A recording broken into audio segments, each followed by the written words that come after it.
Well, here we are in mid-February, and you would be forgiven if you thought this was a picture of Norway or something, but actually it's New York. Huntington, New York, completely frozen in. The harbor is frozen all the way across, and it's cold. Today I think it was about 0 degrees Fahrenheit in the morning, and hasn't got a heck of a lot warmer. I've been here in this marina for 5 years now, and I've never seen it frozen as much as it is right now. But anyway, we had a big problem because although there are some ice eaters in the marina, there really aren't enough. And around most of the boats, it's completely frozen, including around the poor old Blue Moon. You can see just kind of sticking out there without her bowsprit.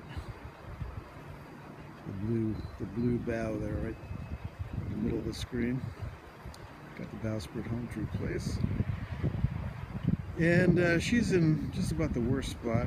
The ice is about 6 inches thick, and that's just for the last couple of days. It just got really cold and just totally froze over. It wasn't too bad a couple of days ago, but now it's just really bad. So anyway, I've been cursing the marina for having an inadequate bubbler system, but cursing wasn't doing any good, so I decided to take matters into my own hands. So here she is, poor thing, completely icebound. You can see a hole that I started chopping just to get an idea of. I came down here actually with the idea, I'll just chop it away a little bit. No way. It's like 6 inches thick. Couldn't even get through there. I gave up really because I decided I would start chopping on the warmer side of the boat. But anyway, you can see she's really frozen in. This has never happened before. You can walk in that ice. So here we are on the other side of the boat, and see what I've been up to. So what I did was I chopped a hole in the ice laboriously with one of Elena's garden tools. You can see on the deck there. I'm sure she's not going to thank me for that, but it was an emergency, darling. And right there you can see the ice eater ready to be deployed.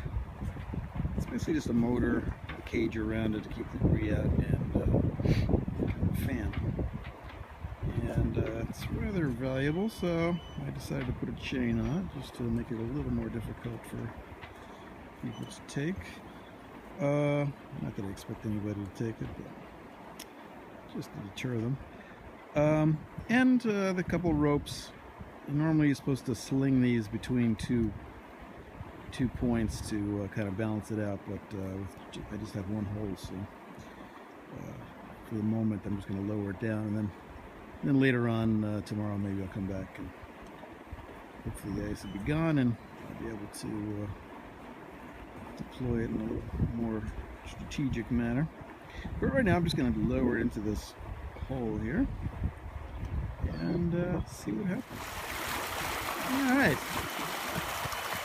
and there it is plugged in.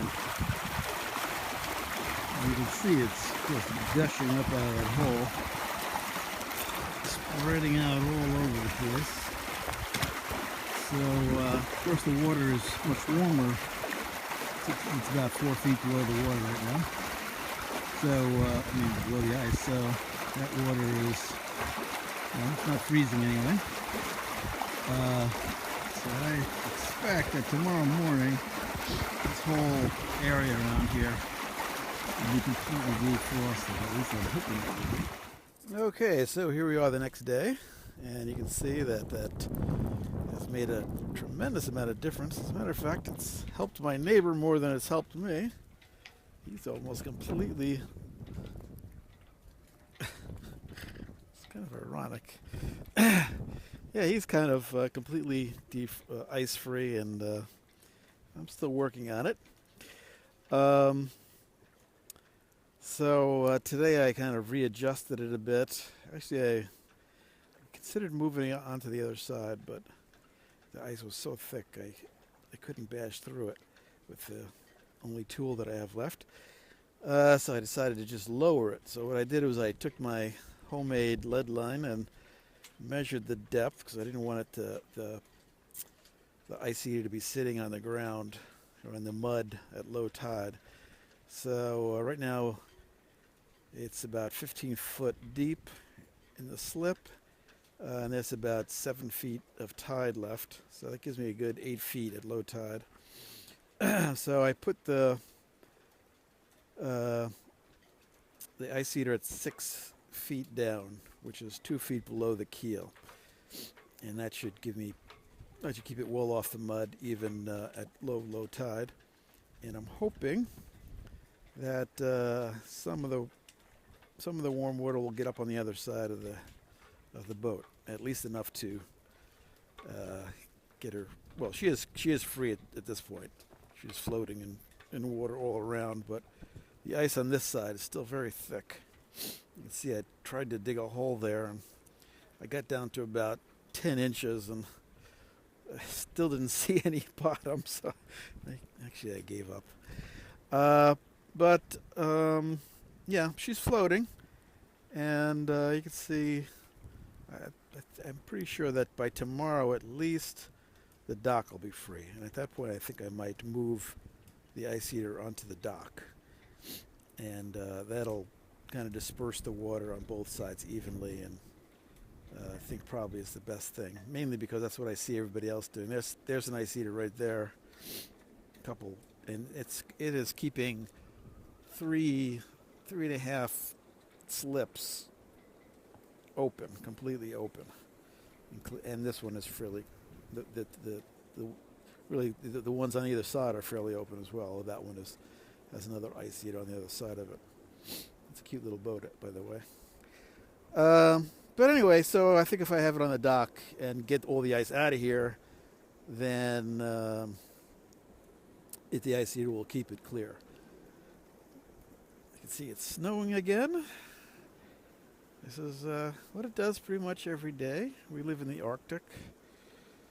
Yeah. So anyway, getting there. At least she's not in the ice anymore, which is good. So it's amazing how once the ice starts freezing, how fast it gets thicker. I was really surprised. Anyway, the problem is mostly solved. Just a matter of getting the rest of it out of there, and then keeping it out. So there we go. There we have it. And maybe spring will come someday. I don't know. It's hard to imagine. Don't have a huge amount of accumulation, but it just never melts because it's still so darn cold. You can see people have been shoveling the snow off their ice. I mean, off their ice. The snow off their boats. I've been trying to keep up with it as well. Actually, people are doing a pretty good job, most people. The problem is that that snow load gets very heavy after a while. And besides, probably not doing my paint job very much help, but I don't know. I've tried with the cover and without the cover, and unless you have a really good cover, it's hardly worth it. So anyway, that's the update for today, and we'll check back in tomorrow and see how it goes. Okay, so here we are on the third day, and you can see that the ice has completely defrosted the boat next to me. That doesn't seem fair, but I've moved the ice eater to the stern, between the stern and the dock, which is where most of the other ice eaters in the dock are, so I assume there's a good reason for that. You can see, maybe you can't, but let me see if I can zoom in here. You can see that the thing pushes it, a current of water along the side of the boat. And I'm hoping by tomorrow this whole area will be completely ice-free. Maybe not right up to the bow, but we'll see. So we had another night of snow. Shoveled most of it off. I really got to build a cover next year. Decided that's going to be one of my big projects. And yeah, but I think this problem is solved. Alright, so here we are again, the fourth day. And as I was hoping, the ice is nice and clear now, except a bit up by the bow there. But there's quite a lot of ice to melt, and seems to be doing a good job of it. By tomorrow it'll be mostly gone. So on the other side it's completely clear all the way up to the bow. So much improved situation. And here it is on the other side. You can see it's right, even in front of the bow there's plenty of water. And it's clear all the way up to the next boat. I don't know why it's so much more effective over here. But now I've helped defrost the next guy, so I should give me a medal here. But anyway, much better than it was, and for the future, this should solve the whole dock problem for me. So I'm glad I invested in this little device. And yeah, so I think that's pretty much it for this little project.